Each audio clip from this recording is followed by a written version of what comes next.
سڵاوتان نەبێ لە شارپرێسەوە هەواڵی ڕۆژتان پێشکەشەکەم. مەلا بەختیاری ئەندامی ئەنجومەنی باڵای سیاسی و بەرژەوەندەکانی یەکێتی نیشتیمانی کوردستان لەسەر شوێنگرتنەوەی کۆسرە ڕەسوڵ لە ئەنجومەنەکە هاتە دەنگ و لە پەیامێکدا دەڵێت هەتا هەواڵ کۆسرە ڕەسوڵ زیندوو بێ کە هیوای چاکبوونەوە و تەمەندرێژی بۆ دەخوازم لە مۆڕاڵی من دوورە بیریش لەوە بکەمەوە جێگەی بگرمەوە ئەگەر چی بڕیار بوو ئەمڕۆ بە بەشداری بابڵ تاڵەبانی هاوسەرۆکی یەکێتی ئەنجومەنی باڵای سیاسی و بەرژەوەندی یەکێتی نیشتیمانی کوردستان کۆبوونەوەی خۆی ئەنجام بدات و یەکێک لە بڕیارەکانیش ئاشکراکردنی بوونی مەلا بەختیارە بە سەرۆکی ئەنجومەنەکە. بەڵام لە ڕوونکردنەوەیەکدا مەلا بەختیار دەڵێت بەمەرام دەنگۆی ئەوە بڵاو کراوەتەوە گوایە جێگری کۆسرە ڕەسوڵ سەرۆکی ئەنجومەنی باڵا لەو کۆبوونەوەیدا دادەنرێ. لەو ڕۆژەوە جەختی کردوتەوە هەتا وەڵامی راپۆرتەکەم سەبارەت بە ژارخواکردنم نەدرێتەوە لە هیچ کۆبوونەوەیەکی سیاسی ئامادە نابم. لە کۆنگرێکی ڕۆژنەمەوەییدا لە سلێمانی کە پەیامنێری شارپرێز ئامادەی بۆ دکتۆر ئالان حەمەساعید وەزیری پەروەردەی حکوومەتی هەرێمی کوردستان هۆشداری بە مامۆستایان دەدات و ڕای دەگەێنێت پەروەردەی پارێزگاکانمان ئاگادار کردوتەوە هەر مامۆستایەک تاوەکو یەکی دوانزە ڤاکسین وەرنەگرێت پەروەردەکان دەسەڵاتی یاسایی خۆیان بەرامبەری بەکاربێنن. دەژڵێت ڕەزامەندی 7 ملیۆن لیتر نەوتمان لە ئەنجومەنی وەزیران بۆ خوێندنگەکانی هەرێمی کوردستان وەرگرتووە.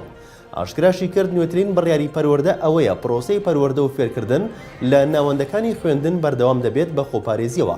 بۆ مەبەستەش ڤاکسین بۆ مامۆستایان دابینکراوە و دواوەدەش یەکی دوانزەی ئەم ساڵە.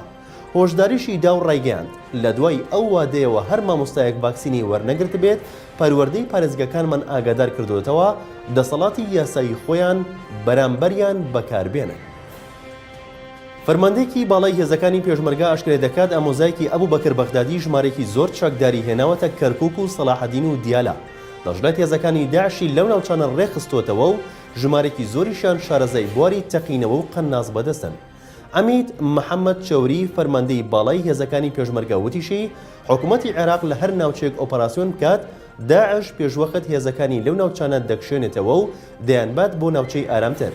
چەند ڕۆژێک لەمەوبەر ئامۆزەکەی ئەبوو بەکر بەغدادی لەگەڵ حەڤەت چەکداری دیکەدا هاتوونەتە سنووری خورمات و بۆ ڕێخستنەوەی هێزەکانی داعش و 10 ڕۆژ لە ناوچەکە ماونەتەوە. باسی لەوەش کردووە جوڵەی داعش لە عێراق لە ئێستادا لە پارێزگاکانی کەرکووک دیالە سەلاحەدین چڕبۆتەوە. هێزەکانیان ناوبەناو پەلاماری خاڵە سەربازیەکانی عێراق و هەندێک جاریش پێشمەرگە دەدەن. پەرلەمانتارێکی کوردستان ئاشکرای دەکات ساڵانە 90 ملیار دینار زیان لە پارەی خەڵک و داهاتی حکوومەت دەدرێت. دەژڵێت 1 ملیۆن هاوبەشی ئاو لە هەرێم هەیە هەر ماڵێک مانگانە 10,000 دینار پارەی ئاو بدات مانگی 10 ملیار دینار و ساڵی 120 ملیار دینار دەکات.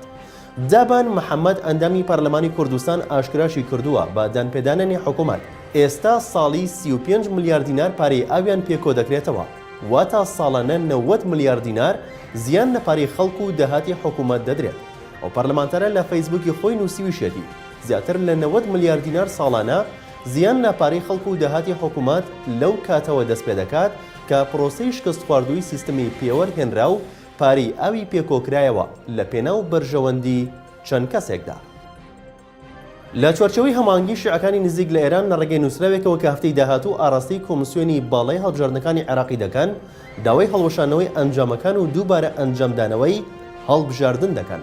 با گوێرەی ئەو زانیاریانەی دەست شارپرێس کەوتون هەر یەک لە سەرکردەکانی چوارچەوەی هەمانگی شیعەکانی نزیک لە ئێران کە پێکهاتوون لە نووری مالکی، هادی ئامری، قەیس قەزعەلی، حەیدەر عەبادی و ئەمار حەکیم هاتوونەتە سەرخەت و پەیامێکی بەپەلە ئاڕاستەی کۆمسیۆنی باڵای هەڵبژاردنەکان دەکەن و ئەنجامەکانی هەڵبژاردنە پەرلەمانیەکە ڕەت دەکەنەوە و داوا دەکەن دووبارە هەڵبژاردن بەڕێوە بچێت.